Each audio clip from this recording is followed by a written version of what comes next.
পরিস্থিতি কঠিন, যা বিগত এরকম পরিস্থিতি মুসলমানদের ছিল না। জানি না আগামীতে আবার কি ঘটবে, কিন্তু তার আগে আজকে একটা কথা বলি। মুসলমানদেরকে বিভিন্ন রকম দিয়ে বিভিন্ন কায়দা করে হয়রানির চক্রান্তে ফেলে দিচ্ছে না? কখনো এনআরসি, কখনো সিএ, কখনো এমপিআর, আবার কখনো মুসলমানদের মসজিদ, মাদ্রাসা, মার্কাজ, খানকা, কবরস্থান, গোরস্থান, ঈদগাহ ইত্যাদি ওয়াকাফ সম্পত্তি কেড়ে নিয়ে মুসলমানদেরকে ছন্ন ছাড়া করে দিয়ে তাদের কলিজায় আঘাত করতে চাইছে না? জোরে বলুন। আবার আর একটা আইন চলে এলো, SIR। আপনাদের দিকে হয়নি? আচ্ছা, SIR-কে নিয়ে বিভিন্ন চক্রান্ত করলো আমাদের দেশের কে, ওই ভোট কমিশনার, কি নাম তার, জ্ঞানেশ কুমার। এ বাবা, ও যে পুরো দালাল। কি ও বললো 2002 সালের হোলি হয়ে যাবে, ওখানে বাবজি দেখতে গেল 98% মুসলমানের নাম নাই, এদের ডকুমেন্টস আছে। আর যারা বলছিল 1.5 কোটি, 2 কোটি, 2.5 কোটি মুসলমান ঢুকে গেছে, ওই মালগুলানের কিন্তু কাগজে নাম নাই। বুঝতে পেরেছেন না? পারেননি?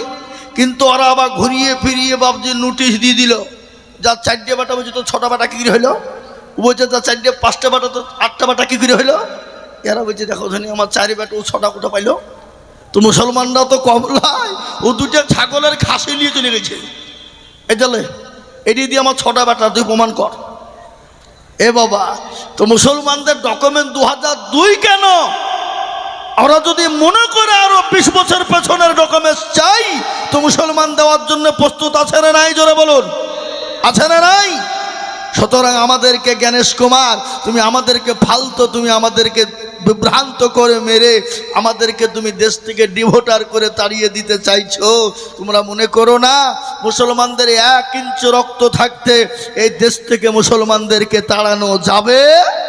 জোরে বলুন, যাবে না। আমাদের কি ডকুমেন্টস নেবে? যদি কাগজের ডকুমেন্টস না হলে প্রয়োজন হয়, আমাদের বাপ দাদা, তার দাদা, তার দাদা, তার দাদা, পর দাদা পর্যন্ত ডকুমেন্ট দেওয়ার জন্য আমরা প্রস্তুত রয়েছি। আছি না নাই? জোরে বলুন। যদি বলে কিরকম করে দিবেন, তারা তো মরে গেছে, অবশ্যই মরে গেছে, কিন্তু তাদেরকে তো মাটি আমরা এই দেশে দিয়েছি না, দিইনি? কি মনে হয় আপনাদের? তাদের হাড় মাংসগুলা পচে গেল, হাড় তো পচেনি। হাড়গুলাকে তুলে নিয়ে এসে যদি DNA ভরে দিই, ও বলে দিবে যে না কোথাকার মাল, বলবে না? বলবে না? কিন্তু আমরা যদি তোদেরকে প্রশ্ন করি, তোদের বাপ দাদা, তার দাদা, পর দাদা সব ডকুমেন্ট দেখা আছে? কথা কোন আছে? তাহলে কারা ভারতীয়, কারা এই দেশের, কারা এই দেশের জন্ম, কাদের এই দেশের ডকুমেন্টস আমরা মরা পর্যন্ত 50 বছর আগের মানুষ মরে গেল, ডকুমেন্টস আমরা দেওয়ার জন্য প্রস্তুত। কিন্তু তোদের যদি কাল মরে যায়, পরশুদিন তোরা ডকুমেন্ট দেওয়ার জন্য তোদের জায়গা খুঁজে পাবি না। কি বলছেন আপনারা বলো? আরে আমরা এই দেশে জন্ম, আর আমাদের কি বলছে আমরা নাকি বিদেশি লৌধনী? এ কোন ধরনের কথা হইল? আদবানির বাড়ি কোথায়? পাকিস্তান। ইন্ডিয়াতে এসে হয়ে গেল স্বদেশি। অটল বিহারীর বাড়ি হলো পাকিস্তান, ইন্ডিয়াতে এসে হয়ে গেল স্বদেশি। সোনিয়া গান্ধীর বাড়ি হলো ইটালি, ভারতে এসে হয়ে গেল স্বদেশি। হলো না? বুদ্ধবাবু, জ্যোতিবাবু, বিমান বসুর বাড়ি হলো বাংলাদেশ, ভারতে এসে হয়ে গেল স্বদেশি। মিঠুন চক্রবর্তী, কুমার শানুর বাড়ি হলো বাংলাদেশ, ভারতে এসে হয়ে গেল স্বদেশি। আপনার কি বলে অধীর চৌধুরীর বাড়ি, আপনার প্রণব বাবুর বাড়ি হলো বাংলাদেশ, ভারতে এসে হয়ে গেল স্বদেশি। আর আমরা ইন্ডিয়াতে জন্ম নিয়ে আমরাই নাকি বিদেশি। সিঙ্গলার ভিতরে আলু ঢুকলো কি করে?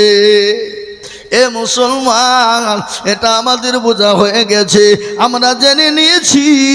আজকে তোমরা যেন তেন উপকার কায়দা করে মুসলমানদেরকে ডিভোটার করে দেশ থেকে বের করে দিতে চাও, ডিটেনশন ক্যাম্পে ভরে দিতে চাও। মুসলমান শুনে নিবে না, মুসলমান এক বিন্দু রক্ত থাকতে তারা জীবন দিতেও প্রস্তুত রয়েছে, কিন্তু ডিটেনশন ক্যাম্পে তারা যাবে না। যাবে? যারা বলেন যাবে। আমরা তো সেই মুসলমান, জীবনের পরোয়া করি না, বিবির পরোয়া করি না, ছেলে মেয়ের পরোয়া করি না, পোশাকের পরোয়া করি না। কবি বলেনি, তেলের গাড়ি তেলে চলে, আমার গাড়ি হাওয়াই চলে, বিনা তেলে চালাই গাড়ি, নবী সুলাইমান, আমরা তো সে মুসলমান। এ মুসলমান দরদি আমার ভাইয়েরা, আমাদেরকে কোন রকম দিয়ে পরোয়া মরণের ভয় দেখিয়ে লাভ না। তোমরা মনে করো মুসলমানদেরকে ভয় দেখিয়ে দেব, মাদ্রাসা মসজিদ মার্কাত খানকা কোরআনকে শেষ করে দিব। না না, পারবা না।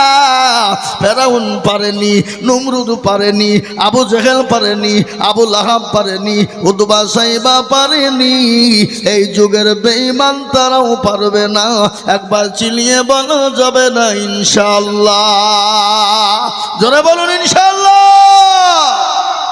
হ্যাঁ মুসলমান, যে মুসলমান জীবনের পরোয়া করে না, বাড়ি গাড়ির পরোয়া করে না, যে মুসলমান তার জীবনের কোনো মায়া করে না, তার কারণ হলো শুনলেন নবীর সাহাবাদের জীবনে। ছোট্ট করে একটু বলি, আল্লাহ নবীর একজন সাহাবা, যার নাম হলো আব্দুল উজ্জা। কি নাম জোরে বলুন? আব্দুল উজ্জা। তিনি ইসলামের প্রেমিক, দ্বীনের প্রেমিক, কোরআনের প্রেমিক।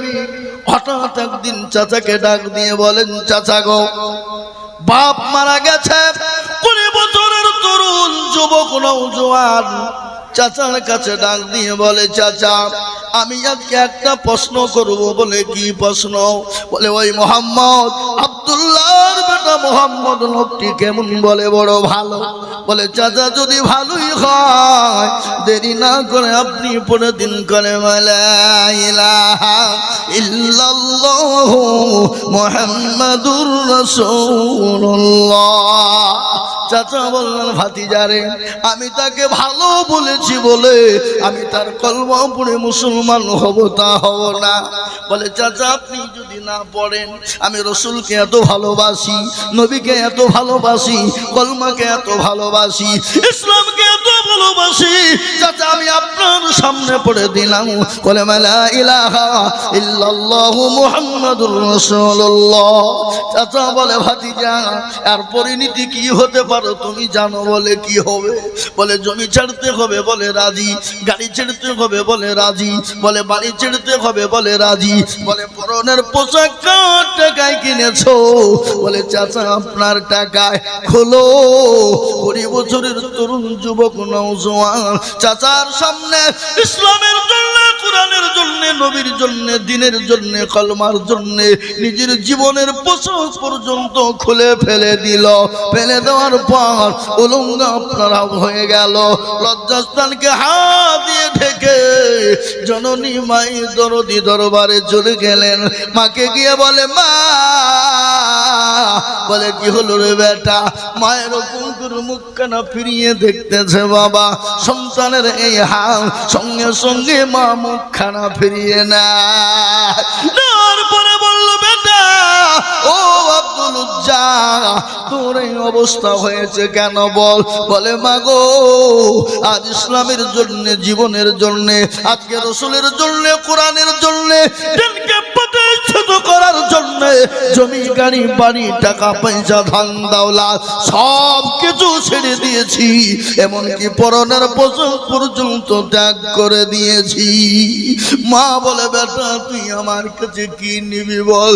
বলে মা গো, আমি কোনো জিনিস চাই না, একটু আমাকে কোনো জিনিস কাপড়খানা দাও, আমি রসুলের দরবারে যেতে পারি। মা কম্বল ছেড়ে ফেলে দিল। আব্দুল উজ্জা কোন রকম ঢেকে ঢেকে নিয়ে রসুলের দরবারে চলে গেলেন। দয়ার নবী, মায়ার নবী, রহমতের নবীর দরবারে। গজল আছে না? আল্লাহর নবী, এ মায়া নবী গো, আপনি নবী আমার জীবনের জীব। আল্লাহর নবী, এ মায়া নবী গো, আপনি নবী আমার জীবনের জীব। আপনি আমার জীবন সাথী, অন্ধকার কবরের বাতি, আপনি হইলেন নির্দুনিয়ার ধন। আল্লাহর নবী, এ মায়া নবী গো আপনি নবী আমার জীবনের জীবন আপনি রহমাতাল লিল আলামিন আপনি উম্মতের জামিন আপনি রহমাতাল লিল আলামিন আপনি উম্মতের জামিন আপনি হইলেন গুনাহগার উম্মতের আপনজন আল্লাহর নবী হে মায়া নবী গো আপনি নবী আমার জীবনের জীবন দেখিয়া আপনার মাঝে যা ভাগবতী হলেন মা খাদিজা সৌঁপা দিলেন জীবন যৌবন ও মাল দৌলত যা ছিল আপনাকে সোফা দিল আপনাকে বানাইল আপনজ আল্লাহর নবী এ মায়া নবী গো আপনি নবী আমার জীবনের জীবন ও মুসলমান দরদি আব্দুল উজ্জাউসকো খুশকো বলতে চলে গেলেন আমার নবী দেখে আর পাও বাড়াইতে পারলেন না নবী বলেন ও সাহাবা দেখো তো বাচ্চাটা কোথা থেকে এসেছে কি তার খবর না সাহাবারা তাকে নিয়ে গেলেন রাসূলের দরবারে নিয়ে গিয়ে পৌঁছাই দিলেন নবী বলেন বাবা তোমার নাম কি কি পরিচয় কি তোমার হাল হকিকত এই অবস্থা কেন বলো বলে নবী গো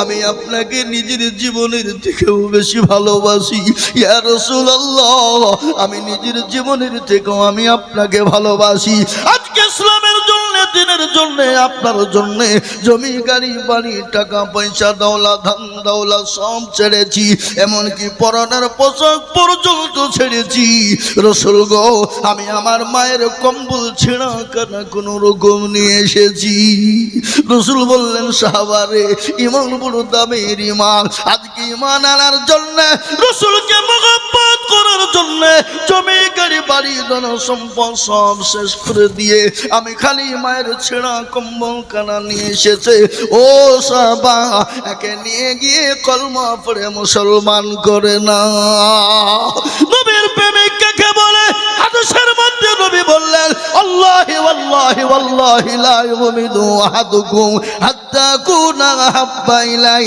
মিন ওয়ালিদিহি ওয়া ওয়ালাদিহি ওয়ান নাসি আজমাইন রাসূলুল্লাহ বলে গেলেন ততক্ষণ পর্যন্ত তুমি মুমিন হবা না মুত্তাকিন হবা না যতক্ষণ পর্যন্ত তোমার নিজের জীবনের থেকে বিবি বাচ্চা জমি গাড়ি বাড়ি ধন সম্পদের থেকে নিজের জীবনের থেকে আল্লাহ তার রাসূলকে না ভালোবাসবা ততক্ষণ পর্যন্ত মুমিন হবা না তাই আমি বলবো ও গরিয়ার পাড়ার মুসলমানেরা নবীর সাহাবারা নিজের জীবনের মায়া করে না সন্তানের মায়া করে না জমি গাড়ি বাড়ি সম্পদের মায়া করে না আল্লাহ তার রাসূলের দ্বীনের জন্য আল্লাহ তার রাসূলের মহব্বতের জন্য তাহলে আমি আপনাদেরকে বলবো আজকে গোটা ওয়ার্ল্ডের ভিতরে গোটা পৃথিবীর ভিতরে আজকে বেঈমান কাফের মুশরিক ইহুদি নাসারা খ্রিস্টান জৈন বৌদ্ধ ঢম ঢকল মুচি মেথর কলভেল মুচি মুন্ডা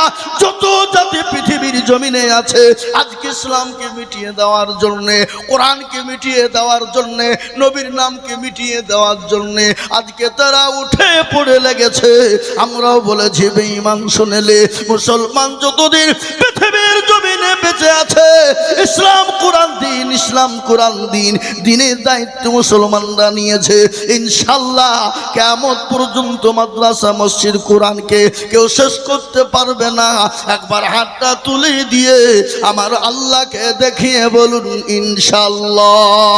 ইনশাআল্লাহ নামিয়ে দেন হাত কোরআনকে জিজ্ঞাসা করো কোরআন বলে দিল আল ইয়াউমা নাখতিমু আলা আফওয়াহিম ওয়া তুকাল্লিমুনা আইদিহিম ওয়া তাশহাদু আরজুলুহুম বিমা কানু ইয়াকসিবুন কিয়ামতের দিন জবানে তালা মেরে দেবে হাতকে বলবে কোন কাজে ব্যয় করেছিল হাত বলবে আল্লাহ ওই মাবুদ মামুদপুর জলসায় বক্তা আজিজুল বলেছিল কোরআনের প্রেমিক, দিনের প্রেমিক, নবীর প্রেমিক কারা? হাতটা তুলো তারা।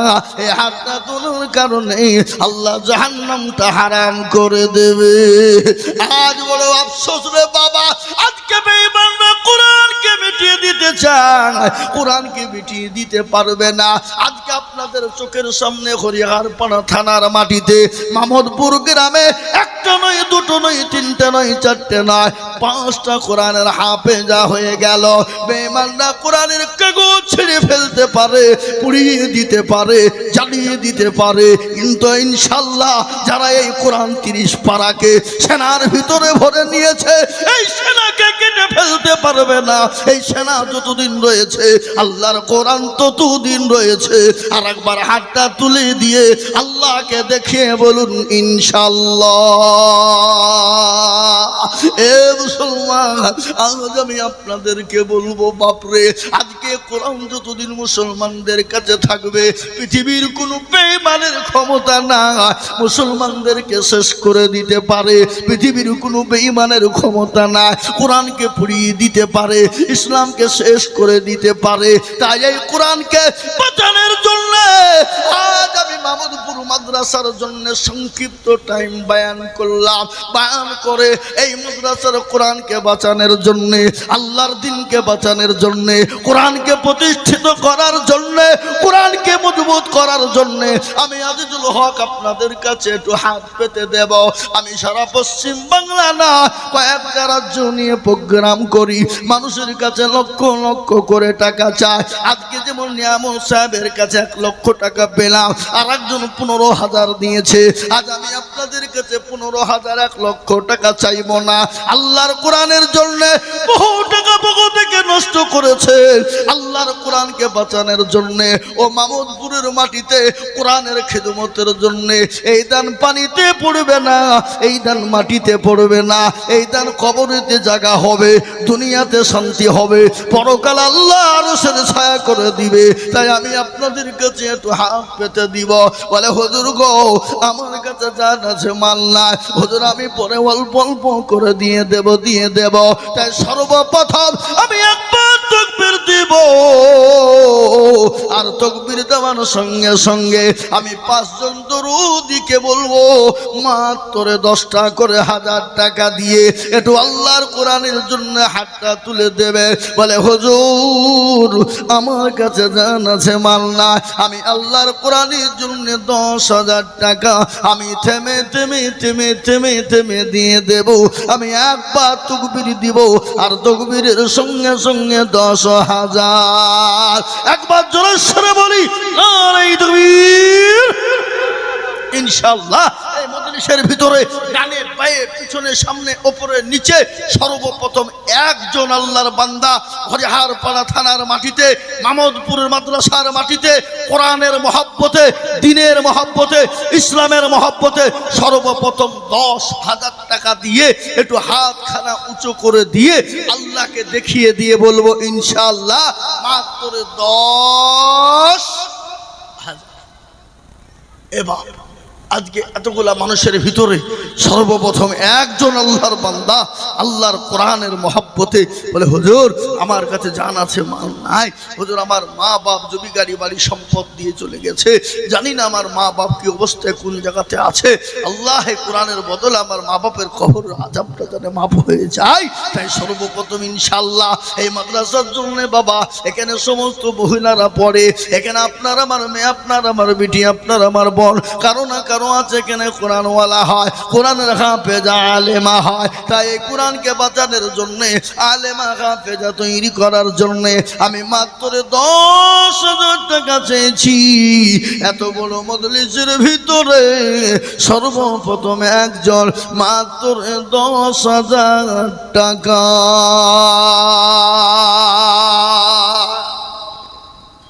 এবার এতগুলা মানুষের ভিতরে একটা আল্লাহর বান্দা সর্বপ্রথমে আল্লাহর কোরআনের জন্য, তার মা অসুস্থ হয়ে গেছে, বাপ অসুস্থ হয়ে পড়ে আছে, মা বাপ কবরবাসী হয়ে গেছে, সম্পদ দিয়ে গেছে, সেই মা বাপের নামে 10,000 টাকার দাতা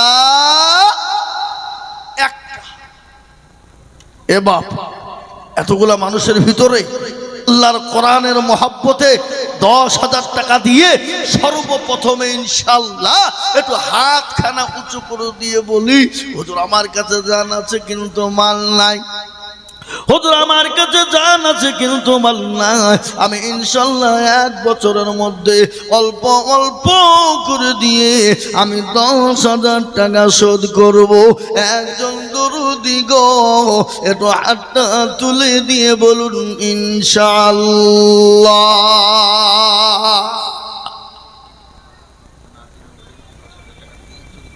মাশাআল্লাহ। নাজিমউদ্দিন পিত্তালা বাড়ি, তিনি 10,000 টাকা দাতা। আল্লাহুম্মা আমিন। একবার জোরে সরে বলি না তাকবীর। আর তো জোরে হবে না বাবা, একটু জোর দিয়ে বলি নারে তাকবীর। নাজিমউদ্দিন সাহেব পিত্তালা বাড়ি, তিনি বলছেন আমি 10,000 টাকা নগদ পাঠিয়ে দিলাম। এ দেখেন 10,000 টাকা দিয়ে দিয়েছে। আল্লাহ তুমি কবুল করো। আল্লাহ রবিয়ানা বান্দা নাজিমউদ্দিন ছিল, এ 10,000 টাকা তুমি নবীর ঘরেতে দানিল। এই আরো দোয়া করি আমি বান্দার কারণ দিও গো বান্দাকে তুমি সুখের জীবন। আরো দোয়া করি আমি করি গো রব্বানা নাজিমউদ্দিনকে তুমি গো কখনো ভুলো না। আল্লাহুম্মা আমিন। এ দেখেন 1 নম্বর 10,000 হয়ে গেল। নাম্বার 2, আর একজন দরুদি মুসলমান 10,000 টাকার দাতা হবে না বাপ? রাসূলুল্লাহর হাদিস, নবী বললেন সাদাকু তারাদ্দুল বালা, সাদকা করলে দূর হয়ে যায়। নবীজি বলেছেন অনেকের বাপ অসুস্থ, মা অসুস্থ, ভাই কে গো এই কে গোটা এক ধরে বসন্ত এই যা।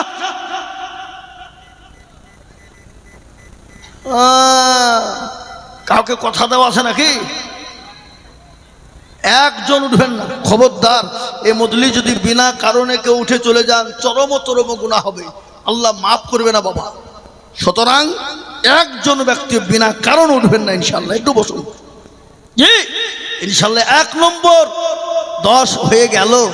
এ বাপ এই মজলিসের ভিতরে 2 নম্বরে এমন কোন আল্লাহর একজন বান্দা হবে না বাপ আল্লাহর কোরআনের মহব্বতে।